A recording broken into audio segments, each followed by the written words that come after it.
The Tennis Gambling Podcast and the Sports Gambling Podcast Network is brought to you by Hall of Fame Bets, sports and research platform for parlays, player props, and game lines. Download the Hall of Fame Bets app or visit HOFBets.com. Use code SGPN to get 50% off your first month and start making smarter bets today.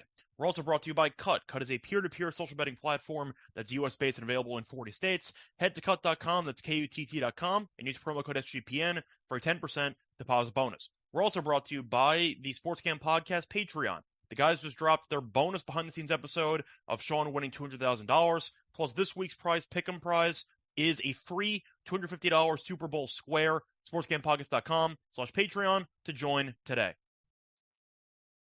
And welcome, everybody, to the Tennis Gambling Podcast here on the Sports Gambling Podcast Network. It is currently Sunday night, February 4th. I'm your host, always, Scott Reichel, once again going solo for this pod. It is part 2 of the Tennis Gambling Podcast for Sunday, February 4th, because we did an episode already tonight as we ended up breaking down both upcoming hardcore tournaments in Dallas and Marseille. So if you do want the previews and outrights for those two tournaments, check out the episode before this one, but this will be a Cordoba only episode because I decided to separate the hard court events from the clay events, and as a result, we do have one tournament to preview in this video, so it should be relatively short, but the point is we're going to be covering a lot of potential winners in this tournament because it's Cordoba. Expect absolute chaos, and it should be a lot of fun since it is the first official ATP clay event of the calendar season. To get into some quick reminders here, a reminder if you are new to the show, first of all, welcome, either on Spotify, Apple Podcasts, or on YouTube. But regardless of where you are consuming the podcast, remember we do have merch now on the SGPN merch store. So if you do want to purchase a shirt or a mug, you'll be helping the podcast out. But we do have some overall merchandise for the show that I recommend checking out. I'm a big fan of the design of the podcast, and I do think that the design looks even better on a shirt. So check that out if you do want to support the show. But as for the actual Lock and Dog recap, we got nothing because we ended up recapping the Montpellier final in the previous episode in the Dallas and Marseille breakdown. So once again, if you missed that, we ended up sweeping in the last episode. We broke it down more thoroughly in the previous episode. Not really going to spend much more time actually stalling because I know that we have a lot of potential outrights to cover. I have more than I did in the previous couple of tournaments, just in this one alone. Cordoba is absolute anarchy. Let's put it that way. And it's that way for a reason. It's because it's a 250 clay event, so you have a lot of players coming over either from Europe or from South America, trying to fight it out for an ATP title, and as a result, it usually is a ton of fun, where long shots have a decent chance of actually making respectable runs. Now, last year, we had a bit of a heartbreaker, as we had Coria to win the event, that I believe he was around 20-1, I think, maybe 18-1, and he lost in the final in 3 sets to Baez. But to go quickly through the actual previous winners of Cordoba, you had Baez who ended up beating Coria. You had Ramos Vinolas, who ended up beating Tabilo. You had J.M. Cerundolo having the Cinderella run as he beat Ramos Vinolas. You had Giron beating Schwartzman, and you had Londero beating Pella. A lot of Argentinians in the final. I'm not sure if they always win, but the point is you usually get at least one per final. It also helps when you stack the entire draw with a ton of Argentinians, but it's worked out. And you're also looking at a lot of different names. The only person to make a final in 2 separate years was Ramos Vinolas, and you have not had a winner go back-to-back. So the point is you are looking at what should be a very open, a very fun bracket, and as a result, we're going to be going through some long shots. I have a couple of them because I do think some actually might be live to win this whole thing, but I don't think anyone's going to be in the insane price ranges J.M. Cerundolo from a couple of years ago, who went through qualifying, won the whole thing. I think that's his only ATP title, and I think that he was around 100 or 150-1 at the time. So it's probably not going to be that crazy, but once again, expect the unexpected. That's my advice here in Cordoba, which is why it is also my favorite clay event of the calendar season. Coincidentally, the first event of the entire season, but I enjoy it, and it should be a lot of fun. A lot of very good matchups on paper for clay specialists, and it should be a lot of really good tennis over the next week. But anyway, time to actually get into the outright odds. I will admit, though, we are down a couple of players because some qualifiers who end up advancing to the main draw have just not had their odds added. I've looked around. I haven't seen them. So apologies if you were expecting me to give you breakdowns on, for example, Bagnus, who I thought about taking potentially. No outright odds available, so I can't take him. So it is what it is. Either way, though, time to get into the actual odds. You have Baez at plus 650 as the co-favorite with Cerundolo. That's F Cerundolo. You have Offner at 9-1. You have Tabilo at 12-1. You have Echeverry at 20-1. You have Schwartzman at 14-1. Altmaier at 14-1. Hanfman at 16-1. Correa, the defending runner-up, at 18-1. You have Kachin at 23-1. You have Green at 23-1. Ramos Vinolas at 23-1. Seaboth Wild at 23-1. Baena at 23-1. You have Diaz Acosta at 26-1. You have JM Cerundolo at 29-1. Comasana at 29-1. Varias, our boy, at 31-1. You have Navon at 31-1. Munar at 34-1. Zapata Moraes at 34-1. Barrios Vera 34-1. Galan at 42-1. And Delian at 42-1. I mentioned all the names available because I had to. This is unlike other events where you can usually, especially on the ATP Tour, cancel off all the long shots and usually stick on the top 10 guys in terms of odds. You can't do that in this event. This is going to be insane, and I do think based on how the draw looked when I went through it, you might see a couple of Cinderella stories making it to the semis, maybe and beyond. So we'll see what happens. But for the sake of my outright picks, I'm going to start off with Offner at 9-1. I do think his path is actually pretty easy compared to some of the other players in his price range. So to go through Offner's path here, he has a bye in the first round, then a matchup against probably Barrios Vera. I'm assuming the better player is going to be winning. So every time I list out the path, I'm assuming it's going to be the hardest path possible based on the draw. So the point is Barrios Vera would be his first actual opponent, and he's 1-0 in the head-to-head.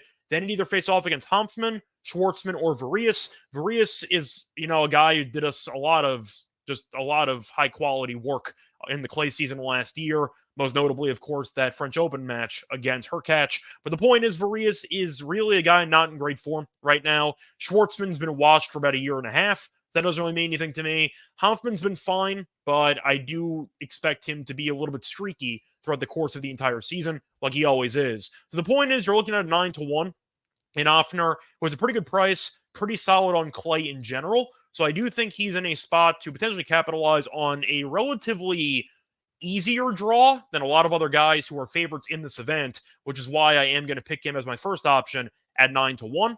To go through the other favorites, by the way, in that price range for a second, Baez is the defending champion. He's plus 650.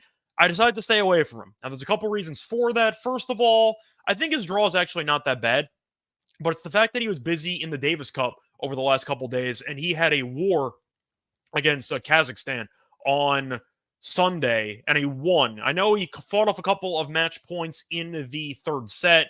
I think it was against Pupko, but either way, the point is Baez had a multiple-hour war on Sunday, and I'm worried that he's not going to potentially get back on track physically, or maybe emotionally, since that was the deciding tie between Argentina and Kazakhstan to send Argentina into the group stage. So a lot of emotions running high in Argentina, especially for Baez, and I do wonder if he'll be able to kind of reset as he will go into a 250 after being in such a hot, just an extremely intense match on clay over the weekend. But the point is I'm going to stay away from Baez. I mentioned it before. Nobody's ever won 2 titles here, and I think 650 as a result is a little bit cheap because of that. So I'm not going to take Baez at 650. Cerundolo at 650, I'm not going to take either. I just don't trust him in general. Cerundolo is a guy who's battled some injuries, consistency issues, and 650 I'm really not a fan of. So I am going to stay away from him as well. I believe last year he lost to Correa because he got injured, and I think it was the second round, and had to retire. So I'm not going to bother with Cerundolo at 650. I'll probably back him later on in the year, but I'm not a fan of his current form, and I do think he might struggle. He was mediocre at best in the Davis Cup as well, so I'm not exactly sold on Cerundolo at that price range. So Offner is my choice there as one of the favorites at 9-1. Now, I'm going to basically skip the middle section because there are a couple of players who I thought about, who I wasn't really sold on their draws. Tabilo at 12-1, he's still doing Davis Cup action. I think he was against Peru on Sunday night, and that was on hard courts, and now he's going to have to go back to clay, and there's a lot of tennis involved. I'm skipping Tabilo. Echeverry's at 12-1. I like him a lot as a player. He has not really played any clay events in a while because he was doing pretty well on hard court, so I am concerned that Echeverry's not going to make the transition well enough early on to potentially survive an upset threat early in this tournament. And 12-1 for a guy that hasn't played on clay in a while, I think is a pretty bad price. So I'm going to pass on Etcheverry. Schwartzman at 14-1, no chance. I'm not taking him. I once again think he's been washed for several years. It's not going to change now. I will stay away from Schwartzman. Hopefully, he proves me wrong because I do like him in general, but he's just not that guy anymore. So I'm going to pass on Schwartzman at 14-1. You have Altmaier at 14-1, who I thought about, but pretty similar story to Etcheverry. He's a guy who has not played on clay in a while, and he's had some injury issues recently, especially on the hard court season. So Altmaier, I'm going to stay away from. Not exactly the easiest first-round matchup either against Coria. So when you face off against the defending runner-up in the first round, not exactly an appealing option for me to take you as an outright at 14-1. Hanfman, I don't trust enough, but he might make a decent run, who knows. And Coria, thought about, not the easiest matches. He's actually a dog against Altmaier in the first round. So if you're going to be a dog by a decent margin in the first round, I'm not going to pick you to win the event at 18-1. That's not really going to happen. Now, that's going to take me into my second outright for the actual tournament. I'm going to go with a former champion here. I'm going to go with Green. I'm going to take Green at 23-1. Now, I know Green has been a bit streaky, mostly on a downswing over the last couple of months, but he did win the event in 2020. He's been very good, historically speaking, on clay in the ATP level, as he has 5 ATP titles on clay, and his path to the semis is actually not that bad. So, facing off against Zapata Miralles in the first round, Zapata Miralles has not played on clay since July, so I expect Zapata Miralles to struggle in his first match back on clay. Etcheverry, I mentioned before, he has not played many clay matches either, and I do think Garin has the game to potentially beat him in what should be a competitive match, and then either a matchup against Ramos Vinolas, Kachin, Coria, or Altmaier. I'll let them kill each other. I think that's going to be an insane quartet of guys trying to just go at it. So I'm going to pass on all of those guys based on the draw, and I do think that Garin, as a former champion, can find his form here. His draw's not that bad, and I do think that at the price of 23-1, it's a pretty good buy low spot for a former champion with a pretty decent draw, in my opinion. So he will be my second outright. But before we get into the other two outrights that I have for this episode, going to have a quick word from our sponsor. Looking for a super offer for Super Bowl 58? DraftKings Sportsbook has you covered. New customers can bet on the big game and turn $5 into $200 instantly in bonus bets. You can currently find the Super Bowl lines available on DraftKings. The Chiefs are +2 and the Niners are -2. The over-under is set at 47.5. Should be a fun game, and hopefully you make some money betting on it with DraftKings Sportsbook. Download the DraftKings Sportsbook app now and use code SGP. New customers can bet $5 to get $200 instantly in bonus bets. Only on DraftKings Sportsbook, an official sports betting partner of Super Bowl 58 with code SGP. The crown is yours. Gambling problem? Call 1-800-GAMBLER. Or in West Virginia, visit www.1800gambler.net. In New York, call 877-8-HOPE-NY or text HOPE-NY 467-369. In Connecticut, help is available for problem gambling. Call 888-78-97777 or visit ccpg.org. Please play responsibly on behalf of Boot Hill Casino and Resort in Kansas. 21 plus age varies by jurisdiction. Void in Ontario. Bonus bets expire 168 hours after issuance. See dkng.com/football for eligibility and deposit restrictions, terms, and responsible gambling resources. We're also brought to you by Underdog Fantasy. Underdog Fantasy has a way to plug inside your favorite fantasy players all season long. NFL, NBA, NHL, college basketball, and college football. Simply higher or lower on your favorite fantasy players' fantasy stats and cash in. You can win 100 times your money with some spicy plays. Watch along, maybe make a little money and make some picks over on Underdog's mobile app or website, UnderdogFantasy.com. When you sign up, remember to use the promo code SGPN. Underdog will double your spots up to $100. Underdog Fantasy, promo code SGPN. Welcome back, everyone, to the Tennis Gambling Podcast. We were in the middle of going through my outrights for Cordoba. Now it's time to continue the conversation as we're going to talk about some long shots in this event. I'm going to tell you right now, I'm going to pick two guys that have been really good on clay, in clay tournaments in the Challenger circuit that I think can actually make a name for themselves in this event. So I said before, Cordoba tends to be a bit of a long shot paradise, and I do think this is a decent spot to pull the trigger on a couple of guys who can make good runs. I'm going to start off with a guy that we've actually seen play recently in the hard courts, and he almost beat Fritz in the first round of the Australian Open. We're going to look at Diaz Acosta at plus 2,600. He did win a clay challenger event in Uruguay in November, and then he ended up making the semifinals of a clay challenger in Buenos Aires in October. So recently, he's been in pretty good form on clay, and I think that should carry over into this ATP event. Now, he has won 5 ATP Challenger titles on clay in his career, so I do know that he can go the distance in this type of environment. Home country guy as well, being Argentinian, so that's going to help him in this case. But his path to the semi is actually not that bad. So he starts off against Gomez, who he's a pretty big favorite over. Then a matchup against either Tabilo, who I mentioned before I'm kind of fading because of his hardcore Davis Cup action over the past couple days, or Comasana, and he's 2-0 lifetime against Kovasana. And then he has a matchup against Baez, who is one of the favorites in this event, but he did beat Baez on clay in the last meeting. So the fact is, you're going to give me a guy 26-1 who has a pretty decent path the first couple rounds. Baez maybe stumbles, or maybe you end up seeing Diaz Acosta beat him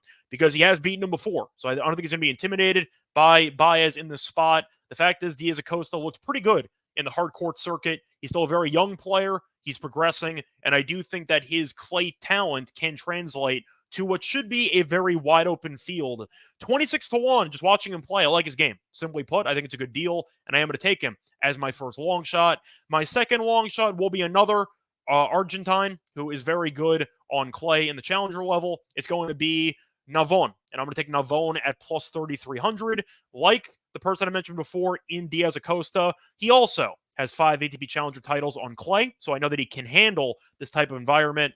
His path to the semis also quite favorable. Matchup against Baena in the first round, who has not played a clay match since September.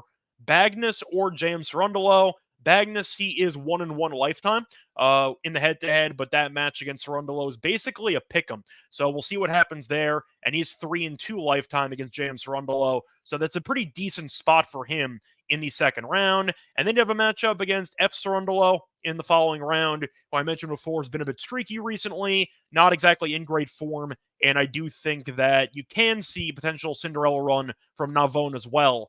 But 33-1 for a guy who's solid on clay in his home country, I think is a good spot. I do think if I had to pick between the two outrights that I like the most out of the long shots, it would be Diaz Acosta, because I do think he's the better player. But I do think Navon has got a decent path if you see something happen to F. Cerundolo where physically he's just not fit enough, or maybe he lets the unforced errors get the better of him like we have seen before. But once again, I am taking a different approach to this event compared to other ATP events. I'm being a lot more open with the overall draw, and I do think there's a lot more room for outrights to shine. Mostly, I mean, that's kind of the case with all clay events, but especially when the favorite to win the whole thing is plus 650, and you have two co-favorites. That means the field's pretty open to me. So I am going to go with a couple long shots. I thought about Bagnes as a super long shot. Unfortunately, as I said before, did not have odds on him, so I could not actually give him out. But he's been in good form too. It's pretty tricky to tell when you're expecting a challenger level player to take the leap and make a good run in an ATP event. But I do think with this being the first clay event of the ATP season, it's a good spot to potentially fade some guys who have been playing solely on hard court for the last couple months. And I do think that having familiarity with the clay, playing some challenger or Davis Cup matches on clay might help, bridge the transition period for some of these players, which is kind of an unwritten rule that I follow. I don't typically like the back guys who have not played on clay for a long time. And I do think that the guys that I picked have been pretty active on clay recently, and that is good enough for me. So once again, my actual picks for the outrights here in Cordoba, my picks are going to be on Offner at 9-1. I'm going to take Garin at 23-1 as a former champion. I'm going to go with Diaz Acosta at 26-1, and I am going to go with Navon at 33-1. It wouldn't shock me if a couple of my guys lost in the first round. The point of Cordoba is to be a little bit loose, in my opinion, with some of your willingness to actually take long shots. Bet responsibly, of course. I'm not telling you to shell out all your money on long shots, but I do think it makes some sense to throw some darts, see what sticks, and we'll go from there. But I like those four guys, and I am going to stick with them. Trying to think of other guys I was tempted by, though, before we get into the lock and dog picks. A lot of the guys on here are good on clay. I mean, Ramos Vinolas has made the final here twice. I just think he's past his prime, simply put. Seabold Wild's good on clay. Not the easiest matchup in the first round against Delian. I know he's a big favorite, but that head-to-head is very close, so I am going to stay away from him. Kachin I thought about. Hasn't exactly been in great form recently, so I'm not going to take him. I typically want to take at least one player from Argentina in this event because they've done quite well here in the past, and as a result, I ended up taking two of them in the long shot variety. I thought about Coria. I don't mind it once again, but him being a dog at like plus 150 in his first round match is not really ideal. So I ended up skipping over him. But if you want to go for some other guys, you want to make a case for it, sure. If you want to take Baez, be my guest. He's the best player here. But I just think it's going to be a bit of a chaotic tournament, and I'm going to try to capitalize on that hunch and the historical backing of that premise. But anyway, time to get into the actual lock and dog picks for the first round matches in Cordoba. But before we get into any of that, going to have a quick word from our sponsor. We're brought to you by Cut. Cut is a peer-to-peer social betting platform that's US-based and available in 40 states. Peer-to-peer social betting is the new and better way to bet. Bet directly against your friends or other users on sports, politics, pop culture, and other events with verifiable outcomes, plus a ton of fun social features that give it the feel of a betting social network. Cut offers low VIG and fully customizable odds. You can create your own bets. Cut handles the payment side of things, so you never have to worry about chasing down your money. Social features include group chats, betting leaderboards, head-to-head history, user profiles, fan groups, and more. They also have good rewards. Get cash back every single time you bet against your friends or other users. Cut also allows you to list almost any kind of bet, perfect for getting action on those fun Super Bowl prop bets. Cut is the peer-to-peer social betting platform that's US-based and available in 40 states. Head to cut.com, that's KUTT.com, and use promo code SGPN for a 10% deposit bonus. We're also brought to you by Hall of Fame Bets. Win bigger betting smarter this NFL season with Hall of Fame Bets, sports analytics platform for parlays, player props, and game lines. Research every NFL, NBA, and soccer bet with historical stats and data. Enter any parlay idea into Hall of Fame Bets' revolutionary parlay optimizer tool to get hit rates broken down by leg, as well as an expected probability for the entire parlay. Sort all players by hit rate for any bet to learn which players are hot and which picks have value. Stop betting in the dark and join over 30,000 users researching with Hall of Fame Bets to craft more intelligent, data-driven parlays. Download the Hall of Fame Bets app at HOPENY.com. Use code SGPN to get 50% off your first month today. Start researching, start winning with Hall of Fame Bets.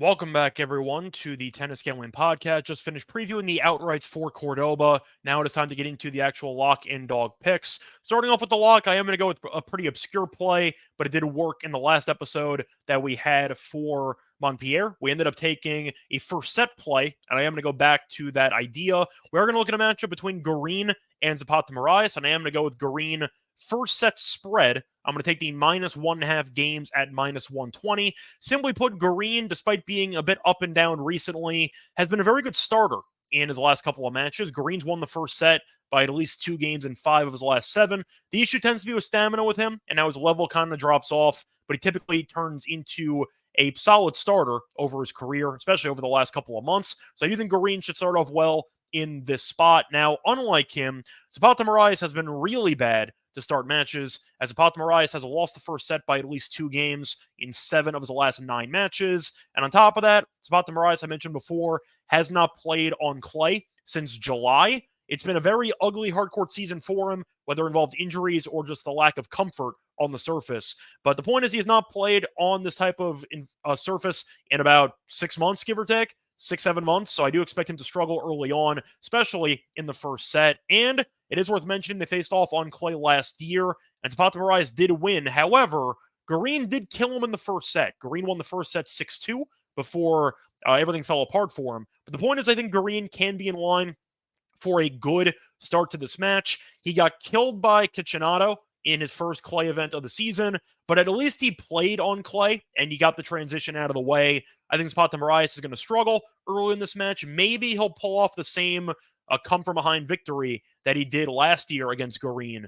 But I do think Garin's going to start off well, and I do think fading a guy who has not played on the surface in a long time is a very profitable angle long term. So I am going to go with Garin to win the first set by at least 2 games at minus 120 as my lock. For my dog, I am going to go with one of the outrights that we did give out, and I am going to go with one of the long shots here. But I am going to take him on the money line against his first round opponent. I'm going to take Navone on the money line against Baena at plus 120. Simply put, Navone did make a Clay Challenger final in late January. So I do know that he's in very good form on clay, and he's been busy on the surface, so there's going to be no transition at all for him to make. Meanwhile, you're looking at a home crowd advantage for Navon as well, because he is Argentinian, so I do think the crowd will be there on his behalf. But similarly to Zapata Miralles, Baena has not played on clay in a long time, not as long as Zapata Miralles' layoff was, but the point is he has not played a clay match since September.